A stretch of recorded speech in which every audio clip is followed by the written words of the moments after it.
So what we're gonna start off talking about in this tutorial is your proper setup with this bobber and jig. The nice part about it is there's a couple different setups that you can use to fish different depths of water. And we'll talk about that more as we move into actually the proper technique of fishing this today. But the reason I think a bobber and jig is so versatile is because it catches steelhead all the times of year. You can catch winter steelhead, summer steelhead, we get them in the fall, we get them in the springtime when those winter steelhead are falling back. And I also catch a lot of salmon on this technique as well. So the main point is it's a very, very versatile technique. I'm gonna show you guys 3 different styles of water that we're gonna fish after we show you the proper rod and reel setup. So what I'm going with today, one of our proud sponsors is 𝗛𝗘𝗟, and what I have is a Guide Select Pro 9'9", 8 to 17 pound rod. This seems to be the perfect length for doing this style of fishing because it keeps your line up off the water. It makes it easy to control your mends and control your management of your line as you're fishing your bobber and jig, which is extremely important with this technique. And anything from about a 10.5 foot rod down to a 9.5 foot rod is the perfect setup for this. The reel I have on this is a 4000 series or a 40 series 𝗛𝗘𝗟 reel with a 65 pound addicted enforcer braid. The reason I use the 4000 series reel is because I can have a little bit more line on it. And when I'm using a heavy line test like this, like a 65 pound addicted enforcer braid, I don't get as much line on the reel because it's that heavier gauge. So the 40 series reel seems to work perfect. I can get a lot of line on it, and when I do hook a big fish, I'm not in danger of having that thing spool me and run all my line off of the reel. Another reason I use such a heavy gauge line, and you guys can see how thick that is because the way we're fishing here is basically, it's a floating technique. So I want my line and my bobber to be floating. So having a heavier gauge line makes it float more on the surface of the water. So that's why I go with the 65 pound test. Anything up down to like a 50 pound works really well for this, especially in our addicted enforcer line. It's very smooth and it really pairs well with this length of rod and this reel setup.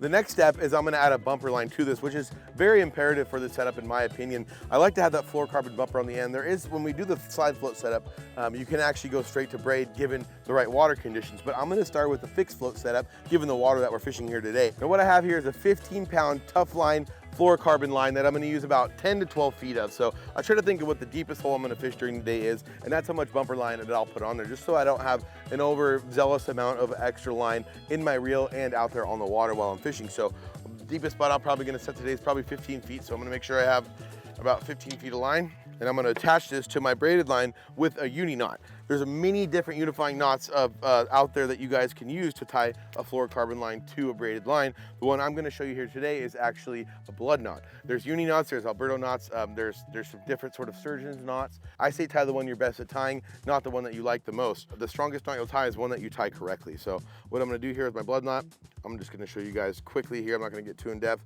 I'm gonna cross my line. I'm just gonna take my fluorocarbon line and cross it with my braided line. I'm gonna pinch that in my left index finger and thumb. I'm gonna take this side, and using my middle finger and ring and my index finger on my other hand, I'm gonna make 7 wraps along the fluorocarbon line with the braided line. Now I'm gonna take that line, fold it towards the camera here, over it, and pinch it back in my fingers atop itself on this other side. Now the fluorocarbon line, I'm gonna wrap 7 times. There we go. And back through the little hole that we've created on this side. Hashtag wet your knots. Pull it tight. And the telltale sign that you tied that knot correctly is if your braided line and your fluorocarbon line are pointing in opposite directions out of the knot. I have my braided line up top, my fluorocarbon's down the bottom, and that means we did it correctly. So trim your tag ends here.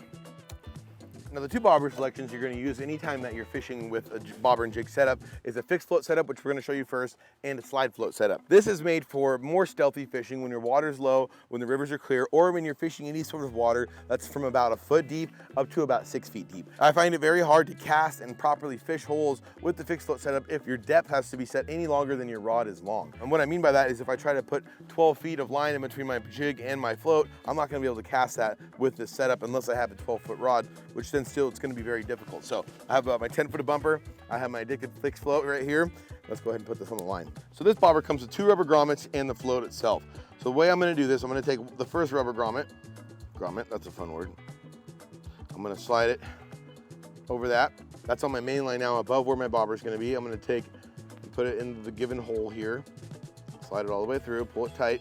And then I'm going to add, get it a little bit wet, you're going to add that rubber tubing to the top of the bobber, just like so. Now, to control, make sure I don't get tangled, I'm going to add my second grommet, slide that onto the bottom of the bobber. Now we're partway there.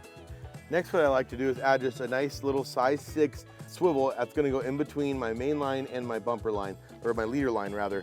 Now the reason I'm gonna do this is so I don't break my entire setup off if and I do get snagged. I'll just break the jig off itself. It's imperative to use a 15 to a 20 pound bumper so that it fishes correctly. But I'm gonna add a 10 or a 12 pound fluorocarbon leader underneath this, and that creates that separation where if my jig does get snagged, it can break that leader off and I still get to keep my bobber and I'm not spending a bunch of money out there on the water. So I'm gonna tie just a typical clinch knot, 7 wraps, back through the eye of the swivel, pull her tight.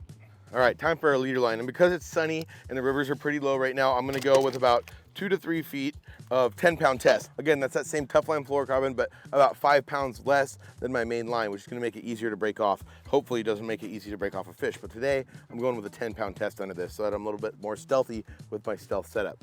All I'm gonna do is tie my 10-pound test to the other end of my barrel swivel, 7 wraps, wait knot, pull her tight. Now, right here, I usually only use about 1 to 2 feet of leader. That way I can actually fish some of the smaller water and some of the shallower water that I'm gonna show you guys today, which is very, very effective for steelhead in the summertime and in the springtime, what you're looking at here on these nice sunny days when they have to sit in those little riffles to get hidden from all the predators around them, that being us. Now, time for the jig selection, the meat and potatoes of the setup, and that is a shiny little jig board right there, if I might say myself. Now, when we're talking jigs and we're talking colors and sizes, I think it's good to have a very big variety. As you can see here, I'm all over the spectrum. And why I do that mainly is so that I can have a variety of jigs to adapt to the style of water and the areas that I'm fishing. I do find certain areas of the country, being whether you're in northern Washington or down in California, different colored jigs work better than others, given mainly what these fish are seeing when they're in the ocean. Whatever type of prey they're eating around here, they eat a lot of shrimp and a lot of krill when they're in the ocean. So as you can see, I have very shrimpy colors other than these really stealthy black ones. But on a day like today, I like to take my jig box out, I like to put it out here in the sun, and I like to see which one is talking to me, which one looks the best, and which one is gonna offer the best presentation. As you can see, I have a very good selection of my addicted jigs.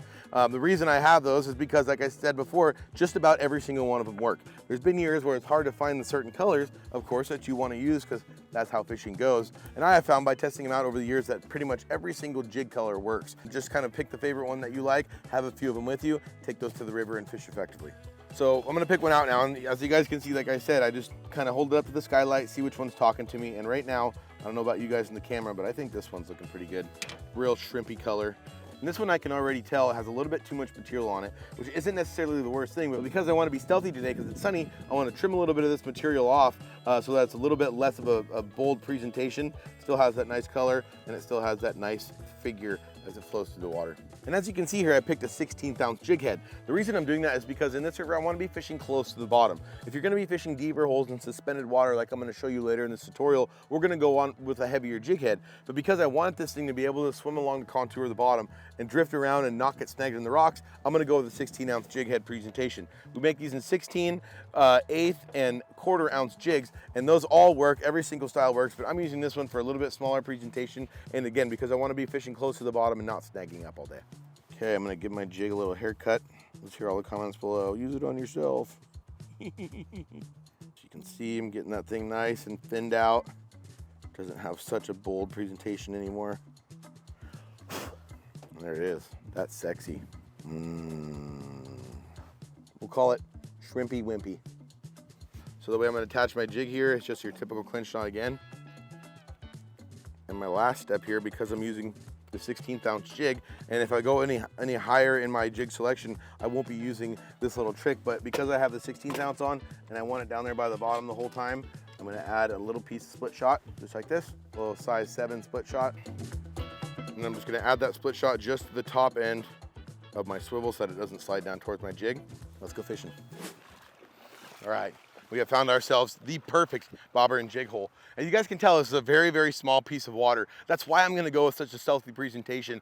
And the nice part about the addicted fixed float is you can really use any style of fishing. You can put a bead below this, you can put a jig, you can put a worm, you can put anything below this, and even bait, and fish the same style of water. But that's not exactly what we're talking about today. We're talking about how to use these jigs. One little trick I think is extremely important to you guys, if applicable to where you're fishing, is to use scent. I have some of our addicted winter chrome, water soluble, which works really, really well with our jigs here. So what I'm gonna do, I wanna get my jig wet so that the stuff actually soaks into the feathers, or the material rather. These aren't feathers. No animals were harmed in the making of this jig. I'm gonna take and get nice and close to that, and I'm just gonna fill that jig with that white sand, just like that. Now I think using this water soluble on your jig is super important, and here's a little clip as to why. A steelhead right there. I don't know how fast I can get my gear down in there though. That's gonna be the hard part. I'm gonna just take a little knee here.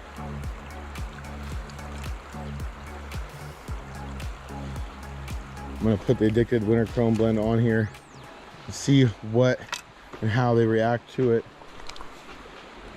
See if that made a difference. Instantly I got rowdy fish in there. They turned and moved.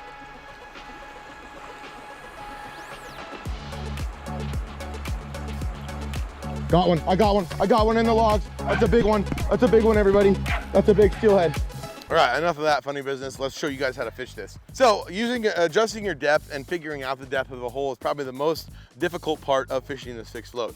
What I like to say is always start shallow. You can work your way down to the fish. If it is a very aggressive fish, they'll see that jig from a distance and they'll come up and get it. But today, I'm gonna start about a foot over my swivel, so I'm fishing about relatively 3 feet. I probably want this jig about 6 inches or 3 inches off the bottom if we're actually looking to be in the perfect spot. And let's go ahead and give it a shot. Oh my God, look at that scent trail. Oh, look at that scent trail. That ought to get him. The way I'm gonna start here is I'm gonna work my way from the bottom of the hole up. The reason being, I don't want the fish to see me as I'm sneaking up there. So I'm gonna start my first cast right at the head of the hole. In a situation like this, when you're in the smaller water using a fixed float, it's a pretty good guarantee that the fish are gonna be right in the main channel of the river. They're not gonna be really in here close. They're not gonna be here right along the bank. They're gonna be in that path of least resistance, swimming around in that area that they don't have to use any effort to be in. So it's gonna work this thing back to me nice and slow. What I'm doing here is, you can tell, because I'm in this small zone, I don't want to have too much line on the water because I want that thing to float naturally with the current. What's going to happen is if I leave too much line on the water, if that bobber does go down, which we're all looking for, I'm going to have to take 4 or 5 cranks on my reel, and that'll take me a long time to catch up to the fish. Therefore, I'll end up missing it. Okay, first cast, no fish. I'm going to go a little bit deeper. This is a thing you're going to see me preach a lot throughout the video. I'm going to go about a bobber length deeper. And sometimes that can really, really help. Each time I reel in until I find the bottom, I'm going to go about a bobber length deeper into the hole. Ooh, we're looking good there. Now we're gonna start talking about line management. Everybody, you guys can see how I don't have a lot of line to work with here. So, oh, what was that? Bottom, I think. Maybe not.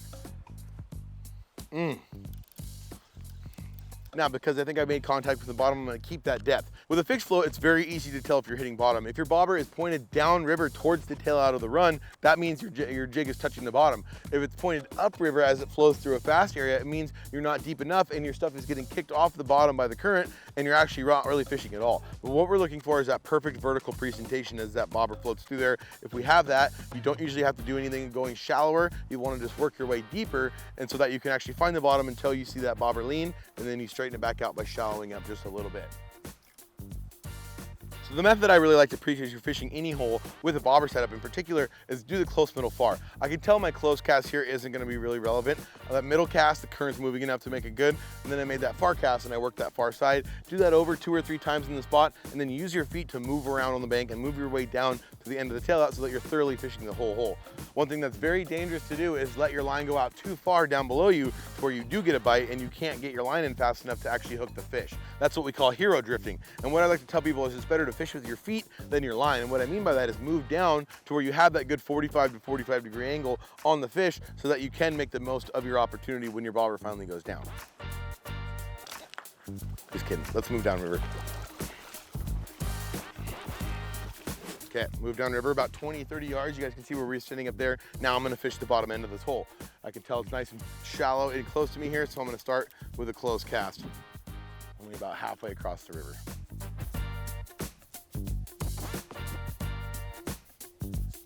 Okay, second cast, I'm gonna do just a little bit farther here. Go to that far side of the bank where I know those fish are gonna be hiding. Got a nice vertical bobber, everything's fishing good. I know we're down there and in those fish's face, they're gonna see it. Now I just let nature take its course.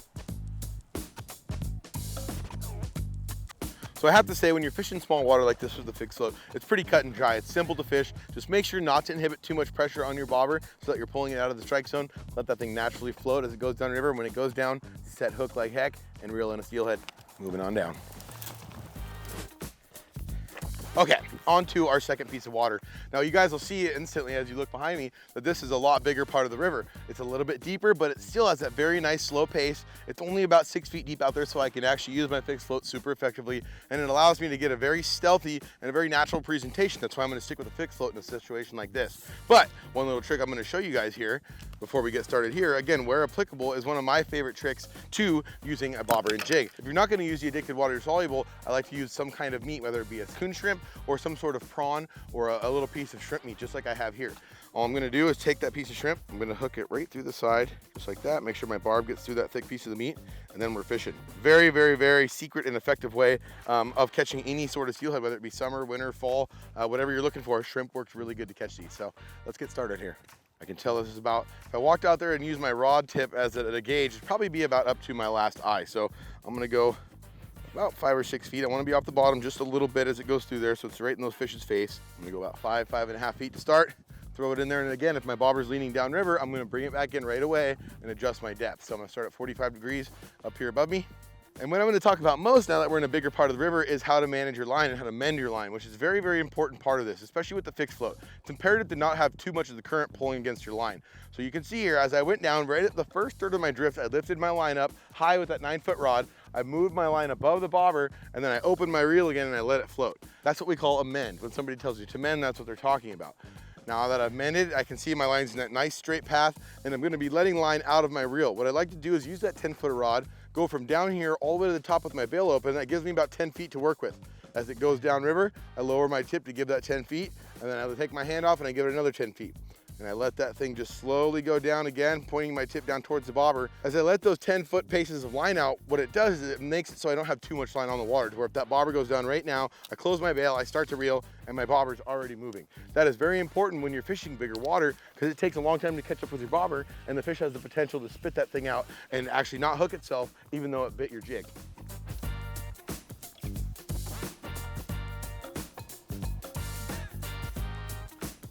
Okay, I've worked this whole stretch, top to bottom, left to right, guys. I did my close middle far, and I've worked about 200 yards down this bank here. Now is when I would change up and go to a different sort of presentation or change my jigs. But what we're gonna do now is switch to our third style of water and show you guys the last piece of water that we're gonna use this fixed float in.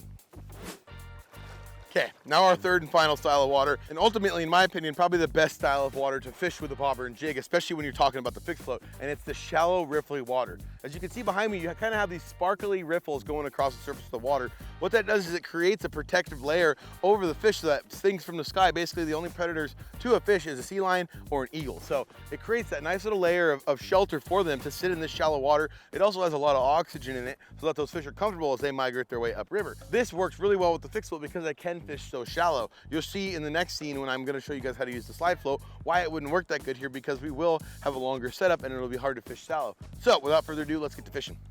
Here, I know it's gonna be awfully shallow, and again, I want the fish to come up for the jig preferably. So I'm gonna go about 6 inches above my split shot and get started. My close middle far technique is gonna be very imperative here. So that's this basically, first cast is where I stop seeing the rocks. I can see out in front of me, it starts to slope off, and there's a specific spot where it dives off quite a bit to where you can't actually see the bottom. That's where I wanna start my first cast. I'm going down river here. You can see I have a slight belly below my line. So what I'm gonna do is I'm gonna keep my rod tip high in the air, stop my line, mend it all the way to above the bobber. Make sure to always finish your mends. A lot of people only mend halfway, and what that ends up doing to you is making you mend more than one time. Oh! Damn it, that was something. Oh, there he is. Fish, got him. It's a trout, but it counts. Now you guys saw, by the way I mended my line, I had a nice tight line to that bobber all the way down there. As soon as that bobber went down, I have this fish hooked. Let's take a look. Oh, he's a cutie. He's a cutie. It's a steelhead, but it's a baby one. Wow, look at him. What a cutie pie on Shrimpy Wimpy.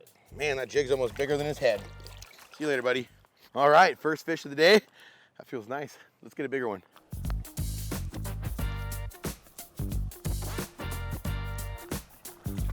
Oh, there it's gone again. Oh, shit. Was it gone? I don't know. I don't know. What do you guys think? Was it gone? Or am I just not paying attention? Oh, I still got my shrimp. I think we're good. So there's the 3 styles of water that I'm gonna choose to use one of the fixed floats in. Now what we're gonna do, we're gonna go back to the boat, we're gonna get set up, and we're gonna show you the style of water when you're gonna wanna use a slide float. Let's do it. So what we've done now is we've totally changed style of water. What you're looking at behind me is a run that is a lot deeper. It has boils coming off of the bottom of the river, and it's definitely over about 6 feet deep. So anything over about 6 to 8 feet deep, I'm gonna get rid of my fixed float, and I'm gonna go to the slide float setup that I'm about to show you. The reason for is because I can extend my drift, and I can extend my depth down up to 10, 12, 15 feet, and get down into those deep dark holes especially on a sunny day like today, and get in front of those fish where I couldn't do that with the fixed float because I don't have enough weight and I don't have enough line to go down that deep in the water. So let's get this set up. What I'm gonna do, sorry, fixed float, you're out, fixed float. Slide float, you're in. So what I'm gonna have to do to actually set this up is pretty simple. I'm gonna cut my fixed float off. What I like to do to kind of save my setup so that I don't have to retie everything each time and dig it out, I'll cut the line right above my bobber. I'll cut the line right below my swivel, and I'll leave that little weight setup and all that stuff right there together. So when I throw this back in my bag, if I need to switch back out throughout the day, I already have my split shot and I already have my swivel in my rubber grommets and on my bobber, and I'm ready to go. I'm gonna put that in my bag. Next step is gonna take, I need a bobber stop. I need a way to stop that slide float as it goes up and down my line. So what I'm gonna do is take these little rubber bobber stops, slide that, oh, that's the wrong line. So you're gonna take your main line, take the little rubber bobber stop, slide your line through, slide it over the line, and there you have it. That's how your bobber is gonna be stopped. Next little trick that I have that I'm gonna do is so that I can see it from afar, I'm gonna take a fairly big either bead or a corky. A lot of people use big corkies so that I can make sure that my slide float is actually working correctly, that the line is sliding through it and we don't have any tangles. So it has that little bead that comes with the setup on the bobber stop.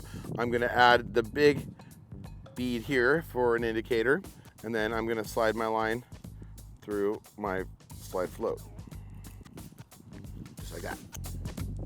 Next step is I'm gonna take my Dave's Tangle Free inline weight. Any sort of inline weight works really good for this, or you can just take big split shot and add it onto your line. But I want to be a little bit heavier today because I'm fishing a deep hole. I'm gonna take that, add my Dave's Tangle Free 1/2 ounce weight here, 7 wraps. Typical clinch knot once again. And there we have it. All right, now because we're fishing a little bit deeper water, I'm gonna change out my jig. What I'm actually gonna do is add one that's a little bit heavier. It's not so much in this situation about changing colors or changing up presentation, but I want something that's gonna get down and deeper quicker than that 16th ounce jig. I want my presentation to be very vertical here so that I can get as close to the bottom as possible. So I have my old faithful 1/8 ounce red and white jig, one of my very favorite colors of all. I'm gonna add that bad boy on there. And we're ready to fish. All right, here goes nothing. Start right here, nice and close. Crazier things have happened. These fish could be just sitting right here in front of me. Ooh, that's sitting nice. That's sitting real nice.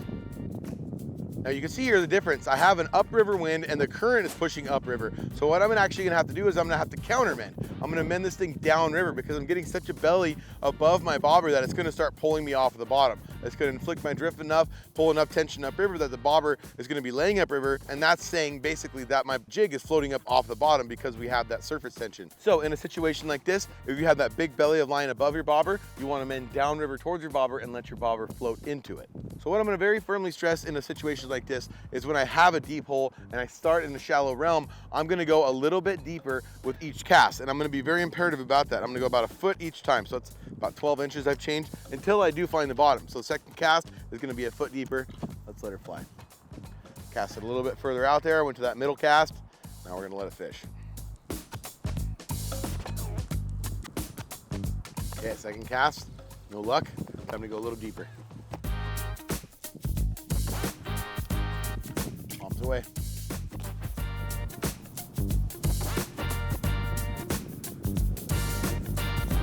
All right, I maxed out my depth. I got about 12 feet of bumper, or 12 feet of line above my bobber. Let's see if there's anything in the bottom of that hole. Damn, that's fishing nice, Sean, that's nice. Come on, right there. Well, everybody, today was not my day, and we are all out of time. But before we leave you, I'm gonna cut to a little action-packed reel of how good bobber and jig work for any sort of steelhead. There he is! Double! Oh, that was so nice. Mine's a hatchery fish. I don't know if you want to bunker. What a nice fish. Look at that. 𝗛𝗘𝗟𝗣 series just buttoned up in his jaw. Look at that. Oh my. I really hope you guys enjoyed that, and I really hope you learned some things on this video today. If you guys have any questions, be sure to drop those questions down in the comment section. We'll do our best to answer them for you and bring you guys as much knowledge as you need to know to go out there and have fun and catch some steelhead. Until next time, everybody, you all stay fishy. We'll see you out there.